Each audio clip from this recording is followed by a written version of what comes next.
Разрешите от имени Государственного собрания ЛКВ Республики Саха-Якутия поздравить вас с знаменательным событием.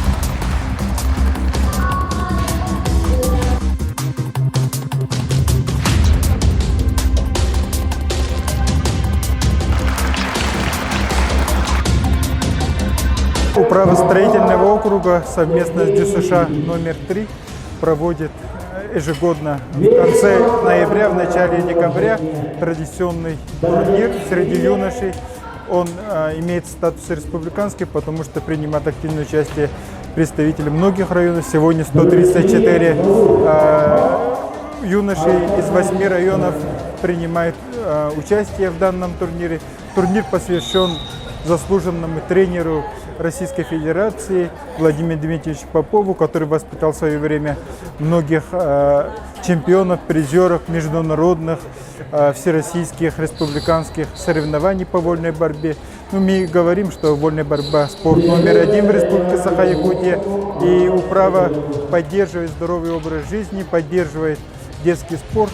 Только если будем инвестировать все свои силы детям, детскому спорту, то мы получим через года и чемпионов Европы, мира, и, надеемся, и Олимпийские игры.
В спортивном специализированном борцовском зале детско-юношеской спортивной школы номер 3 имени Валерия Петровича Калемесова прошел традиционный республиканский турнир памяти заслуженного тренера ЯССР, Республики Саха, Якутия и РСФСР Владимира Дмитриевича Попова. Этот турнир проводит традиционно управа строительный округ. Раньше впервые этот турнир проводили под руководством главы строительного управы Черемкина Петра Петровича. Нынче новый руководитель строительного округа Сава Михайлов проводил. Сегодня сюда приехали 7 улусов, а также поселения, многих поселений нашей республики и города Якутска, филиалы ДСШ-3, кроме этого Хатацы, Кулагина, ребята, всего 134 ребят 2005-2006 годов рождения сегодня проводили соревнования. Призы, все это строительные управа, все сделал, как можно сказать, на высшем уровне. И вот дети все рады, довольны, и организаторы тоже наши.